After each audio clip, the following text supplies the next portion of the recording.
Fortune favors the bold. Virgil. Most people believe success is about luck. A lucky break, a chance encounter, being in the right place at the right time. They see the winner standing on the podium, the entrepreneur selling their company, the artist topping the charts, and attribute it all to fortunate circumstances. This is a comfortable delusion, a way to avoid confronting the uncomfortable truth. Winners design their advantage. Luck plays a part, of course. It's a chaotic universe, and randomness will always be a factor. But relying on luck is relinquishing control, surrendering your future to the whims of chance. The truly successful don't wait for opportunity to knock. They build the door, they scout the territory, they engineer the very environment that makes their success almost inevitable.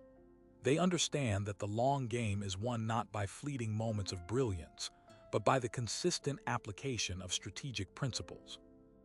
The difference lies in perspective.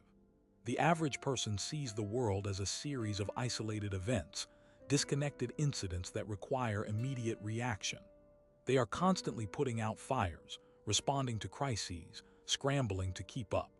They are, in essence, living reactively, forever at the mercy of external forces. But the strategist sees the world as a system, a complex web of interconnected elements where every action has a ripple effect. They understand that by manipulating certain variables, they can influence the entire system to their advantage. They don't just react to events, they anticipate them, they prepare for them, and, if necessary, they engineer them. This requires a shift in mindset, a willingness to think beyond the immediate and embrace the long-term consequences of every decision. Consider the chess grandmaster. They don't just see individual pieces on a board, they see the entire game several moves ahead. They analyze the potential responses of their opponent, they anticipate the threats and opportunities, and they craft their strategy accordingly. Each move is not just a reaction to the opponent's previous move, but a calculated step towards a predetermined goal. This level of strategic thinking is not limited to the chessboard. It can be applied to any area of life, from business to relationships to personal development. The key is to understand the underlying principles of the game and to use them to your advantage. The illusion of luck is further perpetuated by selective observation. We tend to focus on the successes, the outliers, the individuals who seemingly defied the odds. We hear their stories, we marvel at their achievements, and we attribute it all to some innate talent or extraordinary stroke of good fortune. But we rarely hear about the countless others who worked just as hard, who possessed just as much talent, but who ultimately failed to achieve the same level of success. These are the silent majority, the ones who played the game by the rules, who followed the conventional wisdom, and who ultimately fell short. Their stories serve as a cautionary tale, a reminder that hard work and talent alone are not enough. You need a strategic advantage, a calculated edge, a system designed to increase your odds of success. Advantage is not a gift, it's a skill. It's something that can be learned, developed, and refined through conscious effort and deliberate practice. It requires a deep understanding of the underlying dynamics of the system you are operating within, the ability to identify opportunities that others miss, and the courage to take calculated risks. It's about playing the game smarter, not harder. It's about understanding that success is not a matter of chance, but a matter of design. The psychology of advantage is rooted in understanding how the human mind perceives risk, reward, and probability. Most people are loss-averse, meaning they feel the pain of a loss more acutely than the pleasure of an equivalent gain. This inherent bias can lead to risk-averse behavior, causing individuals to shy away from opportunities that could potentially yield significant rewards, simply because they fear the possibility of failure. The strategic thinker, however, understands this bias and uses it to their advantage.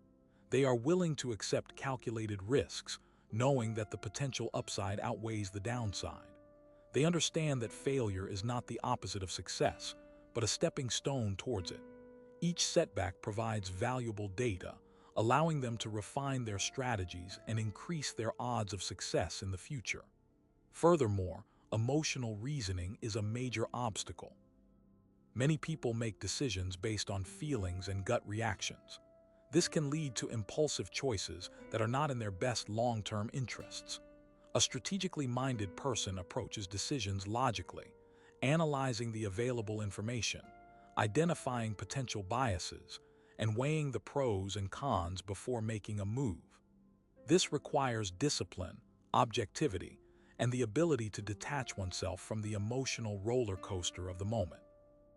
Cognitive biases also play a significant role in shaping our perceptions and influencing our decisions. Confirmation bias, for example, leads us to seek out information that confirms our existing beliefs while ignoring information that contradicts them. This can create a self-reinforcing cycle of flawed thinking, preventing us from seeing the world as it truly is. The strategic thinker actively combats cognitive biases by seeking out diverse perspectives, challenging their own assumptions, and constantly questioning their beliefs. They understand that intellectual humility is a strength, not a weakness. They are willing to admit when they are wrong and to learn from their mistakes. Another common bias is the availability heuristic, which causes us to overestimate the likelihood of events that are easily recalled, such as those that are recent, vivid, or emotionally charged. This can lead to irrational fears and anxieties, preventing us from making sound judgments. By understanding these cognitive biases and learning to recognize their influence, we can make more rational and informed decisions. We can see through the fog of misinformation and make choices that are aligned with our long-term goals.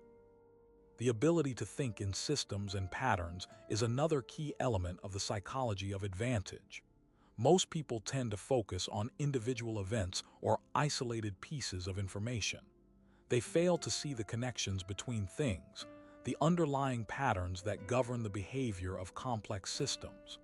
The strategic thinker, on the other hand, is able to step back and see the bigger picture. They can identify the key drivers of a system, the feedback loops that amplify or dampen its behavior, and the leverage points where small changes can have a significant impact. This systemic thinking allows them to anticipate future trends, identify emerging opportunities, and develop strategies that are robust and resilient.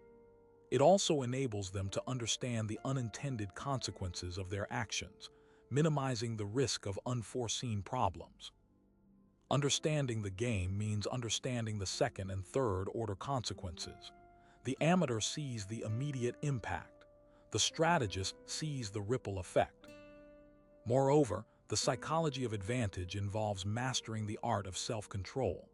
This means the ability to delay gratification, to resist temptations, and to stay focused on long-term goals, even when faced with short-term distractions. It also means the ability to manage emotions, to stay calm under pressure, and to avoid impulsive reactions. Self-control is not an innate trait. It's a skill that can be developed through practice and discipline. It requires setting clear goals, creating a plan of action, and holding oneself accountable for their progress. It also requires learning to manage stress, to cultivate mindfulness, and to develop healthy coping mechanisms. The individual who can master their emotions is better equipped to navigate the complexities of the game and make rational decisions under pressure.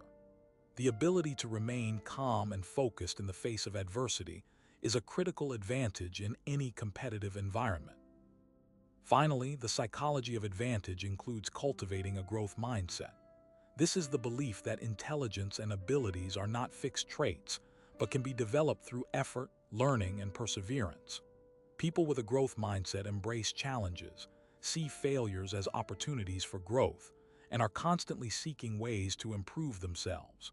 They are not afraid to take risks, to step outside of their comfort zones, or to try new things. They understand that learning is a lifelong process, and that the only way to truly fail is to stop trying. This mindset fosters resilience, adaptability, and a relentless pursuit of excellence. Conversely, a fixed mindset can lead to stagnation, fear of failure, and a reluctance to embrace new challenges. By adopting a growth mindset, we can unlock our full potential and achieve levels of success that we never thought possible. The strategic advantage begins in the mind. with a belief in the power of continuous improvement and a commitment to lifelong learning. The real world often operates on principles more ruthless than a chessboard. Consider the historical example of Standard Oil under John D. Rockefeller. While the company is often portrayed as a symbol of monopolistic greed, a closer examination reveals a masterclass in strategic advantage, achieved through calculated design. Rockefeller didn't simply stumble into dominance.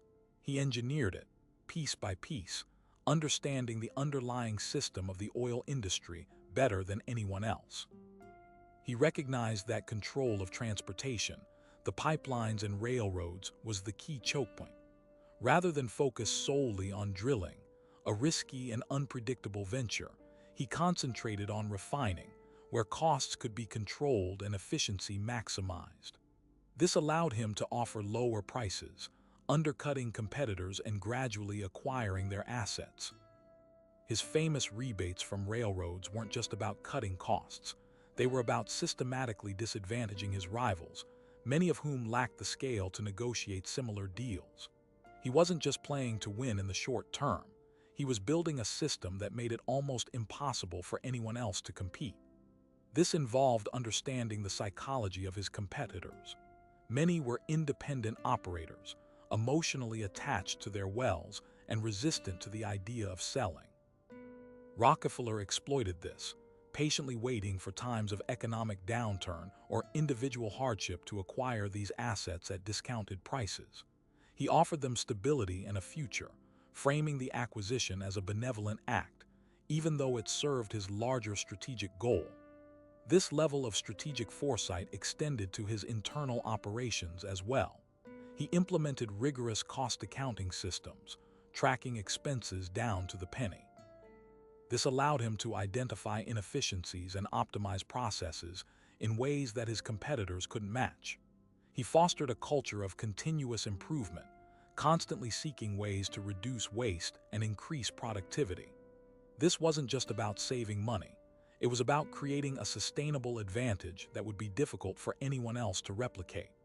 Furthermore, Rockefeller understood the importance of public perception, even in an era less concerned with corporate image.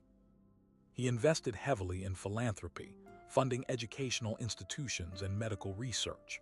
This not only improved society, but also helped to soften his image as a ruthless monopolist, mitigating potential regulatory scrutiny. He was playing a multifaceted game, recognizing that success depended not only on business acumen, but also on political influence and public opinion. The advantage Standard Oil cultivated was not merely financial, it was systemic. It was the result of understanding the interconnectedness of various factors, from production costs and transportation networks to competitor psychology and public relations. It was about designing a system where success was not just probable but almost inevitable. The modern business landscape, while more regulated, still rewards this type of strategic thinking. Companies that can anticipate market trends, understand competitive dynamics, and build resilient organizational structures are more likely to thrive in the long run. They don't just react to events, they shape them. They don't just compete, they design the game. The lesson from Standard Oil is not necessarily to emulate its monopolistic practices, but to learn from its strategic approach. It's about recognizing that advantage is not simply a matter of luck or talent. It's a result of careful planning, systematic execution, and a deep understanding of the game being played. It's about mastering the art of calculated design. The trap that ensnares the weak lies in their reactive nature. They are constantly responding to stimuli, perpetually adjusting to the actions of others, never truly dictating the terms of engagement. They see the world as a series of isolated events, failing to recognize the underlying patterns and interconnectedness that drive outcomes. This myopic view prevents them from seeing the bigger picture, rendering them vulnerable to manipulation and exploitation. Their decisions are driven by emotion, by fear and greed, rather than by cold, calculated analysis. They chase short-term gains, neglecting the long-term consequences of their actions. They are easily distracted by shiny objects, lured into traps by promises of quick riches, failing to see the inherent risks involved. They lack the discipline and patience required to build a sustainable advantage. They are impulsive, prone to making rash decisions based on incomplete information. They underestimate their opponents, blinded by arrogance or wishful thinking. They fail to anticipate potential threats, leaving themselves exposed to attack. They are reactive, not proactive. They are followers, not leaders. They are victims of circumstance, not masters of their own destiny. They are, in essence, playing a losing game. They fail to understand that success is not about reacting to the moves of others, but about orchestrating the game itself. They allow themselves to be defined by the actions of their competitors, constantly playing catch-up, never truly in control. This reactive mindset is a self-fulfilling prophecy, ensuring their perpetual state of disadvantage. They are caught in a cycle of crisis management, perpetually fighting fires, never having the time or resources to build a foundation for long-term success. They are trapped in the moment, unable to see the path ahead. They are prisoners of their own limited perspective, unable to break free from the constraints of their reactive mindset. They believe that success is a matter of luck, rather than a result of careful planning and execution. They attribute their failures to external factors, refusing to take responsibility for their own shortcomings. They are constantly seeking validation from others, relying on external approval to fuel their self-worth. This makes them vulnerable to manipulation, as they are easily swayed by flattery and empty promises. They lack the self-confidence to trust their own judgment, constantly second-guessing their decisions. They are afraid of taking risks, preferring the perceived safety of the status quo. This prevents them from seizing opportunities, leaving them stuck in a state of perpetual mediocrity. They are unwilling to invest in themselves, neglecting to develop the skills and knowledge required to compete in the modern world. They are resistant to change, clinging to outdated beliefs and practices. They are, in short, ill-equipped to navigate the complexities of the strategic landscape, destined to be outmaneuvered and outmatched by those who understand the game. The reactive trap is a consequence of a flawed mindset, a failure to recognize the importance of strategic thinking. It is a path to inevitable defeat. To escape the reactive trap, one must embrace a Machiavellian approach, the strategic manipulation of circumstances to achieve a desired outcome. This is not about brute force or random chance. It is about understanding the underlying dynamics of power and influence, and then using that knowledge to your advantage. It requires a cold, calculating intelligence, an ability to see people as they truly are, not as you wish them to be. It demands a willingness to make difficult choices, to sacrifice short-term gains for long-term benefits. The Machiavellian strategist understands that the world is not a fair place, and that those who play by the rules are often the ones who lose. Therefore, they are willing to bend the rules, to exploit weaknesses, to deceive and manipulate, all in the service of their ultimate goal. This is not to say that they are without morals or ethics, but rather that their morality is situational, determined by the specific context and the potential consequences. They are willing to do what is necessary to win, even if it means sacrificing their own reputation or popularity. This requires a high degree of self-control, an ability to suppress emotions and focus on the objective at hand. The Machiavellian strategist cannot afford to be swayed by sentimentality or compassion. They must be ruthless and pragmatic, always prioritizing the outcome over the process. This is not for the faint of heart. It requires a strong will, a clear vision, and an unwavering commitment to success. The first step in adopting a Machiavellian approach is to develop a deep understanding of human nature. People are not always rational, and their behavior is often driven by emotions, biases, and subconscious motivations. The skilled strategist can exploit these weaknesses, using them to their advantage.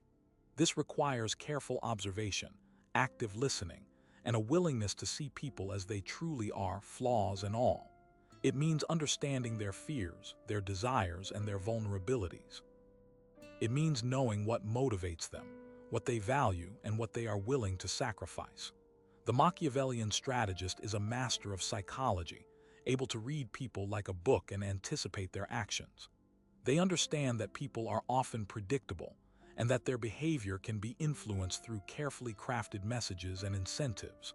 They are able to manipulate emotions, to create alliances, and to sow discord, all in the service of their strategic goals. This is not about being manipulative for the sake of it, but rather about using psychological insights to achieve a desired outcome. It is about understanding how people think and feel, and then using that knowledge to guide their behavior. Next, you must cultivate the ability to see the world as it is, not as you wish it to be. This requires a detached, objective perspective, free from personal biases and emotional attachments. It means recognizing the limitations of your own knowledge and understanding, and being open to new information and perspectives. The Machiavellian strategist is a realist, not an idealist. They understand that the world is a complex and often chaotic place, and that things rarely go according to plan. They are prepared to adapt to changing circumstances, to adjust their strategies as needed, and to seize opportunities as they arise. This requires a high degree of flexibility and resilience, an ability to bounce back from setbacks and learn from mistakes. The Machiavellian strategist does not dwell on the past or lament their failures. They focus on the present and the future, constantly seeking ways to improve their position and achieve their goals. They are not afraid to take risks, but they do so with careful calculation and a clear understanding of the potential consequences. They are willing to gamble, but only when the odds are in their favor. This is not about being reckless or impulsive, but rather about making calculated decisions based on a thorough analysis of the available information. Furthermore, master the art of calculated deception. Honesty and transparency are often virtues, but in the strategic landscape, they can be liabilities. The Machiavellian strategist understands that deception is a powerful tool, and that it can be used to gain a significant advantage. This does not mean lying outright, but rather about carefully controlling the information that you reveal, and about presenting yourself in a way that is most beneficial to your strategic goals. It means concealing your true intentions, misdirecting your opponents, and creating false impressions. The Machiavellian strategist is a master of disguise, able to blend in with any environment and adapt to any situation. They are able to project an image of confidence and competence, even when they are feeling uncertain or vulnerable. They are able to persuade others to believe what they want them to believe, even when the evidence suggests otherwise. This requires a high degree of charisma and persuasive skill, an ability to connect with people on an emotional level, and to inspire their trust and confidence. However, it also requires a healthy dose of skepticism and cynicism, an ability to see through the deceptions of others, and to resist the temptation to be manipulated. Finally, embrace the long game. Short-term gains are often alluring, but they can be detrimental to long-term success. The Machiavellian strategist understands that true power comes from building a solid foundation, from cultivating strong relationships, and from developing a reputation for reliability and competence.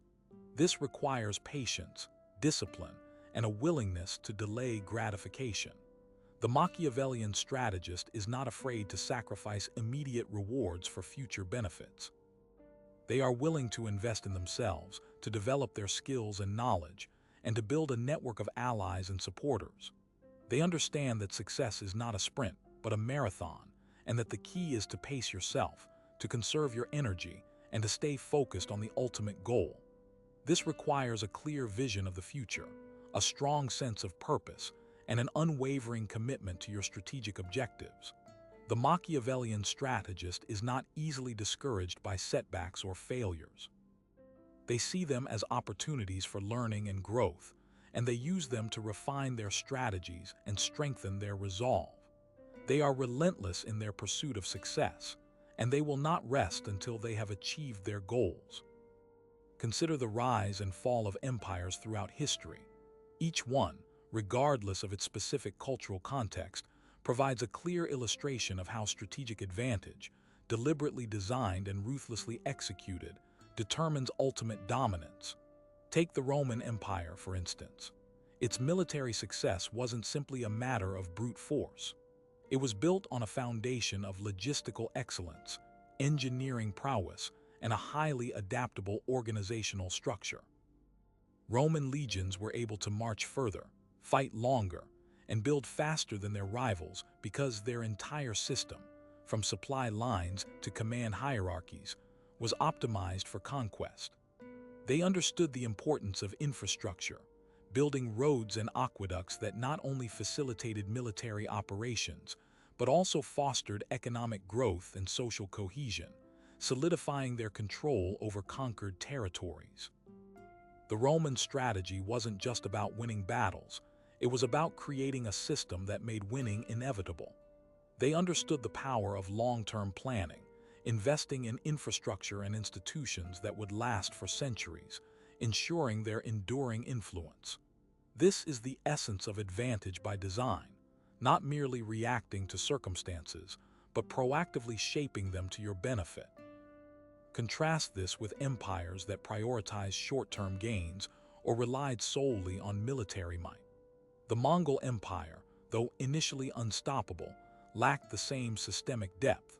Their strength lay in the speed and ferocity of their cavalry, but their administrative structures were often underdeveloped, and their integration of conquered populations was inconsistent. This ultimately led to fragmentation and the relatively rapid decline of their vast dominion. While they achieved impressive initial victories, they failed to create a lasting system of governance and economic stability. This highlights a crucial distinction. Short-term tactical brilliance is insufficient without a robust long-term strategy. True advantage comes from building a system that can withstand challenges, adapt to changing circumstances, and sustain its dominance over time. The study of warfare offers further compelling examples. Consider the strategies employed by figures like Sun Tzu, whose writings emphasize the importance of deception, intelligence gathering, and understanding the terrain. Sun Tzu's principles are not merely about fighting battles, they are about winning wars before they even begin. This requires meticulous planning, careful assessment of the enemy's strengths and weaknesses, and a willingness to exploit any advantage, however small. The goal is to create a situation where victory is almost assured, minimizing risk and maximizing the potential for success. This is a prime example of advantage by design, shaping the battlefield, both literally and figuratively, to your advantage. Or consider the Prussian military reforms of the 18th and 19th centuries. Faced with a numerically superior French army, the Prussians developed a system of military training and organization that emphasized discipline, initiative, and decentralized decision-making. This allowed them to react more quickly and effectively to changing battlefield conditions, giving them a crucial edge in combat. The Prussian system wasn't simply about having better soldiers, it was about creating a better military organization, one that was more adaptable, more resilient, and more capable of exploiting opportunities. This is another illustration of advantage by design, creating a system that is inherently superior to its rivals. These historical examples demonstrate that true advantage is not simply a matter of luck or chance. It is the result of careful planning, strategic thinking, and a willingness to invest in the long term.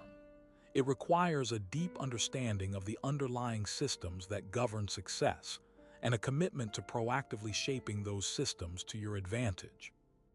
The empires that have thrived throughout history are those that have mastered this art, building systems that are not only effective in the short term, but also sustainable in the long term. This is the key to enduring success, and it is the foundation of advantage by design. This deliberate structuring requires a cold, systemic approach to every endeavor. Emotion has to be removed. The psychology of advantage by design hinges on understanding how individuals and groups process information, make decisions, and react to stress. A key element is minimizing cognitive biases, those systematic errors in thinking that can lead to suboptimal choices. Confirmation bias, for example, causes people to seek out information that confirms their existing beliefs while ignoring contradictory evidence. This can lead to a distorted view of reality and a failure to adapt to changing circumstances. Advantage by design requires actively combating these biases through structured decision-making processes, diverse perspectives, and a willingness to challenge assumptions.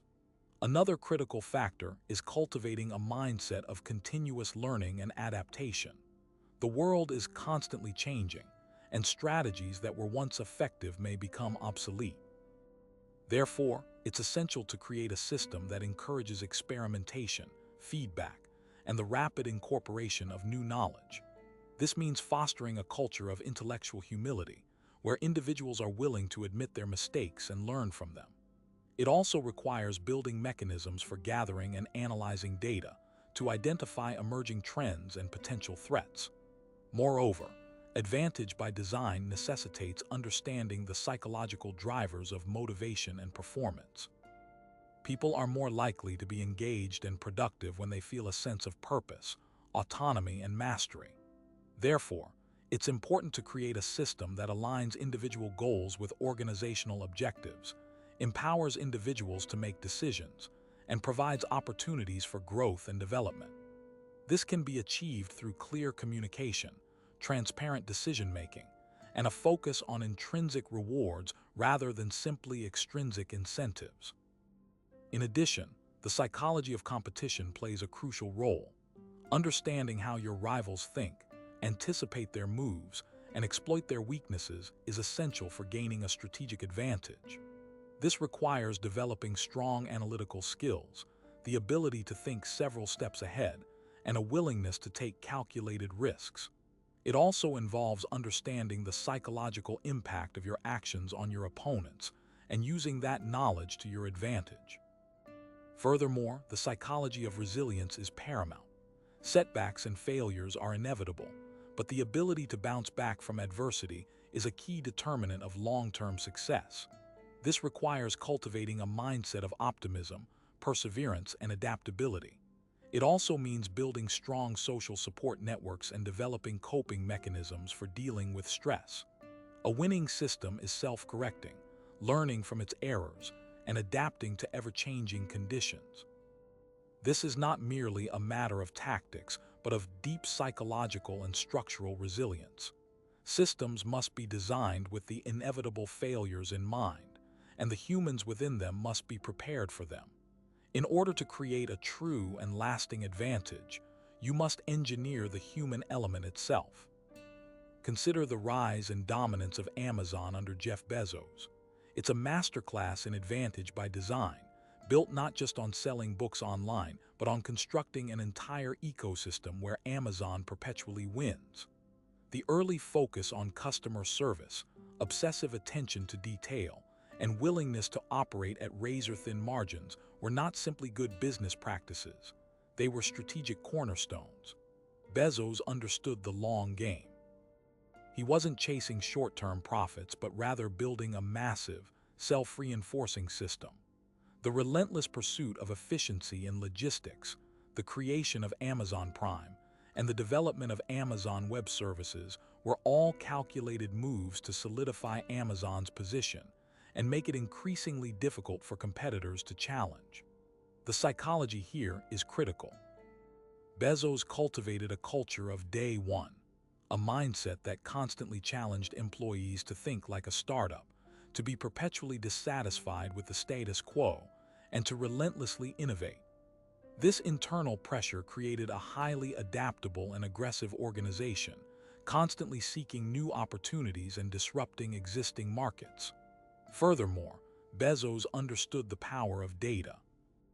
Amazon's vast trove of customer information, purchase histories, and browsing habits provided invaluable insights into consumer behavior.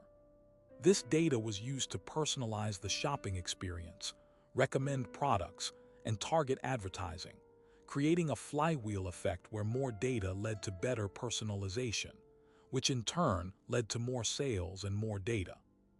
The acquisition of companies like Whole Foods, Twitch, and Zappos were not simply opportunistic buys.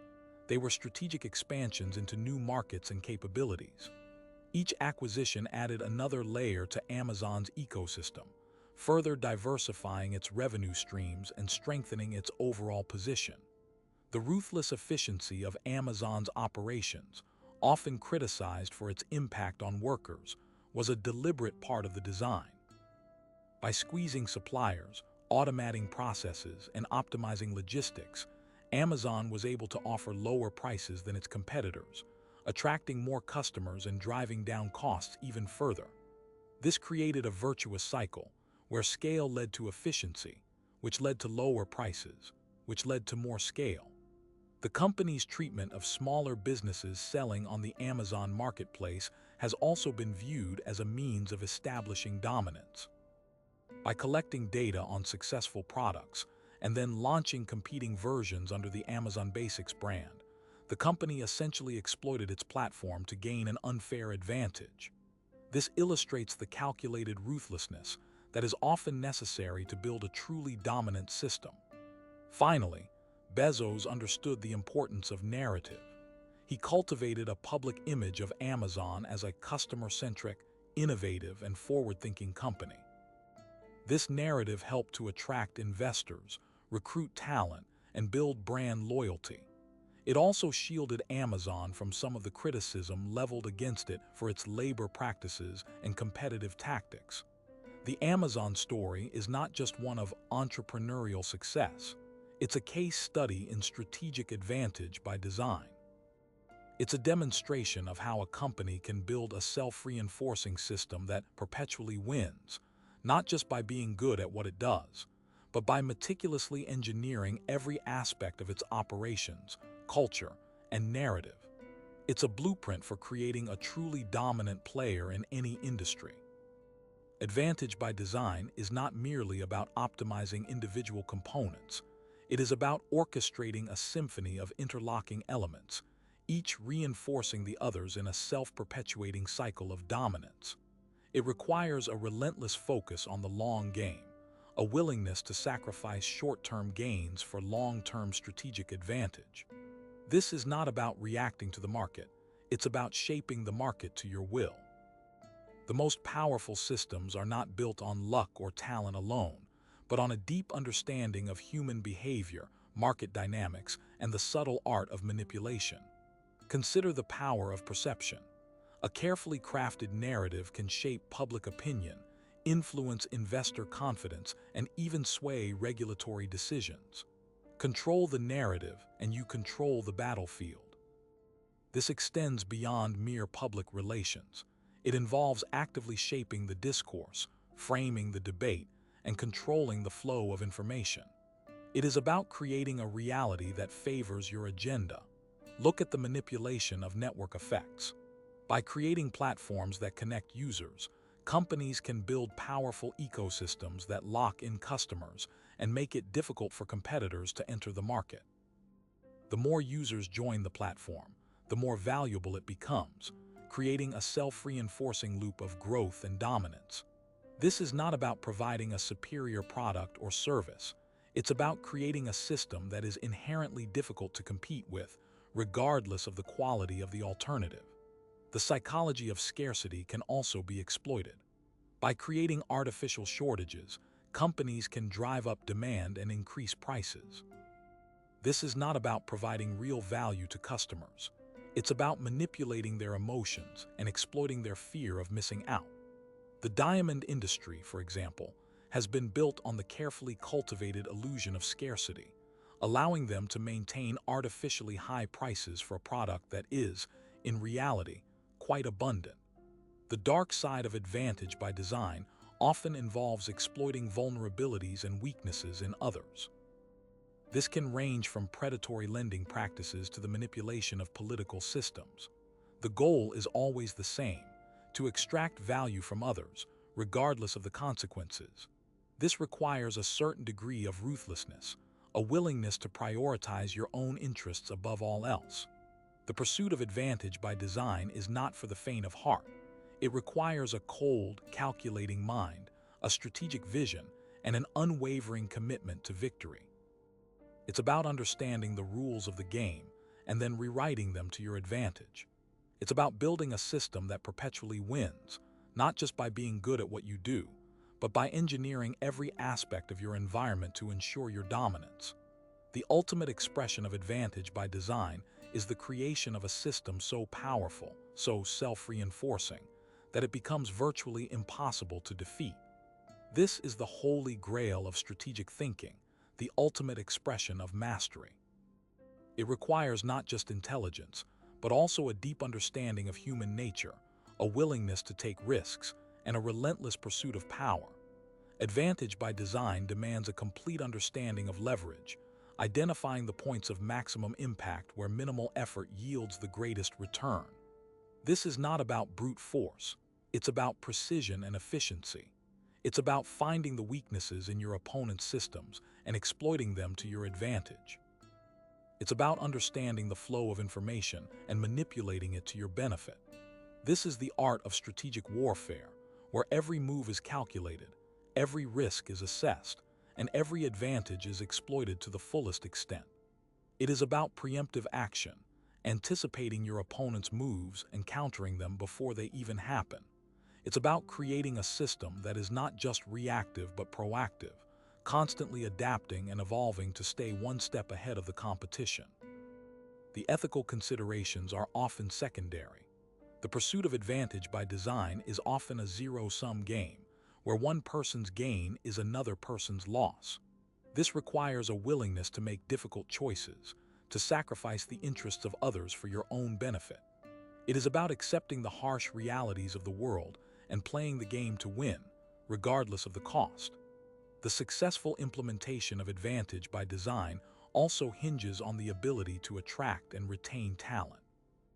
This requires creating a culture that rewards innovation, risk-taking, and a relentless pursuit of excellence. It is about building a team of highly skilled individuals who are aligned with your vision and committed to your success. This is not just about hiring the best people. It's about creating an environment where they can thrive and reach their full potential. It's about fostering a culture of continuous learning and improvement, where everyone is constantly striving to become better. The application of game theory is crucial.